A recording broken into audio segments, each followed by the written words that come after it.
Now, the 67th Grammy Awards just about 2 weeks away, and Nigerian artists are going in with 6 nominations with a possibility of winning in 2 categories. That is the Best African Music Performance and the Best World Music Album. What are the chances this time around? Last year was quite disappointing. Will this year be better? All these are silent questions, and I have just the right person to help us answer them, and that is Sheila O, the founder of Afrozone in America and a Recording Academy member herself. Hello, Sheila. As always, I know the energy in the room is going to go many notches up whenever you join, and I'm always happy to have you on the show. How are you today? Abidemi, I'm doing well. Thank you so much for having me. I look forward. It's my highlight whenever I know it's time to hang out with you. So yes, Chicago to Lagos, let's go.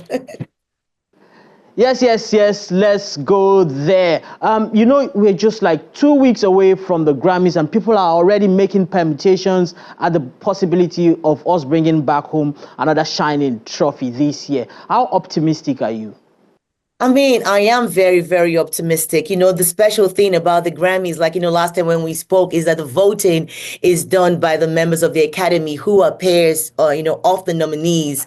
These are people that are highly qualified, and they take into consideration, a lot of artistry, with regards to the songs. It's not just about the streams. It's about all the musical components that makes that song or makes that album. You know how it is can you imagine that, being nominated by your colleagues at channels is deeper because they do what you do, so it's more personal. And they have that respect, so it's very special. So I'm very optimistic this year that Nigeria is gonna get it this year.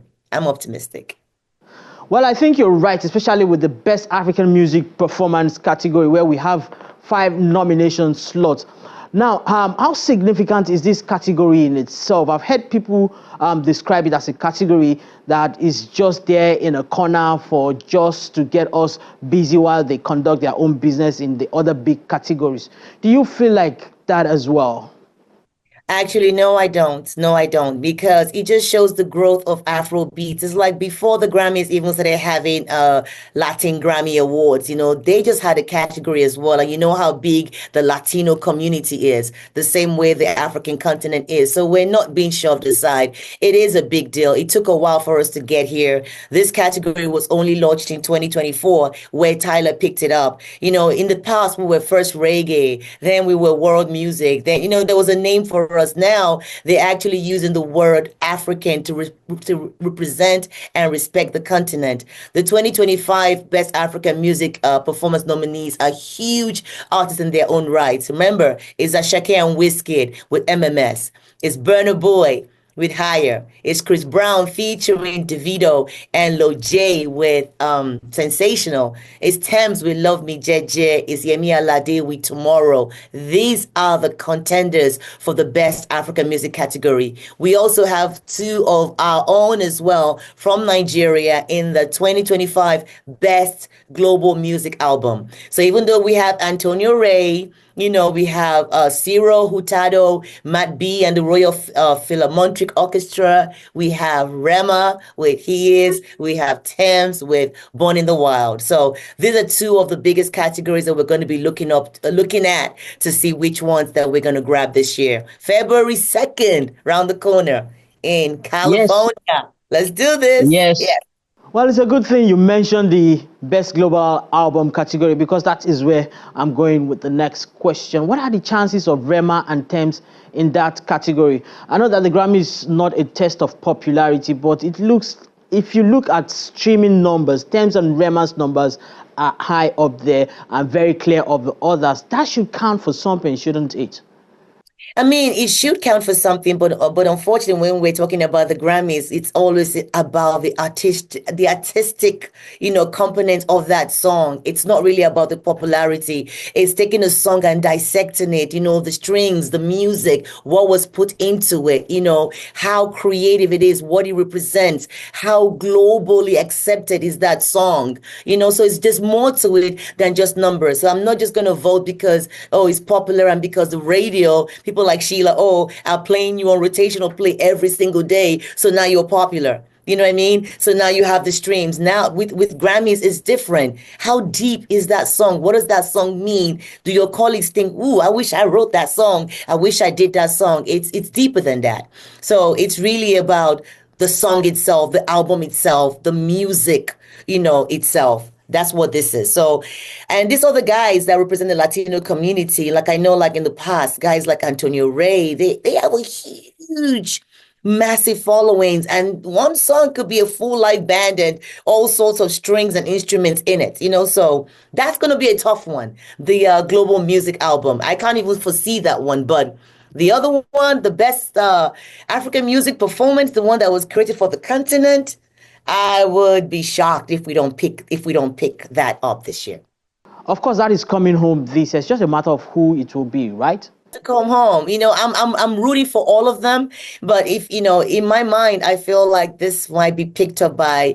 This is just me. I like to speak my truth. Is what I do for a living.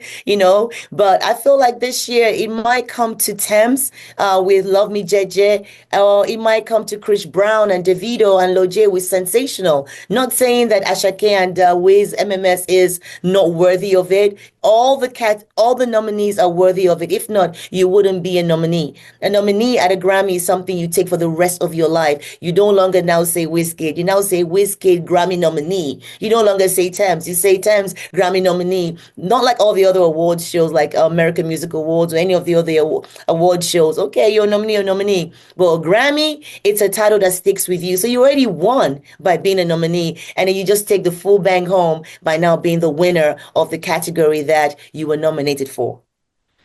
You know what I love about this conversation today? I didn't have to put you on the spot. You jumped right in by yourself. Yes, I'm not taking any responsibility for this one. You jumped in there by yourself. And of course, we are keeping our fingers crossed till the D-Day. But just before I let you go, Sheila, I know Afrobeats have come a very long way to getting recognized category in the manner of speaking at the Grammys, which is indeed a big deal. But like Oliver Twist, we want some more. And you really can't blame us for wanting more if you consider how global our music is at this time. So as someone who understands how this works and the politics behind it, how far off would you say our artists are from getting attention in the main categories? Categories like Album of the Year, Song of the Year, Artist of the Year, etc. We're already there. We just have to keep pushing. Some years back, Thames was in the album category or song category. I know she was just there as a feature, but she was there. It was Future's song and Drake's song featuring Thames, and they won that category. So Burner has been there before. So we've not always been put in that box. The Afrobeat is now a major genre. Look at Chris Brown. He's a Grammy winner. He's one of, if not the biggest R&B artist in the world. They compare him to Michael Jackson. Look at him now. He's in the Grammys not for R&B, but for Afro beats.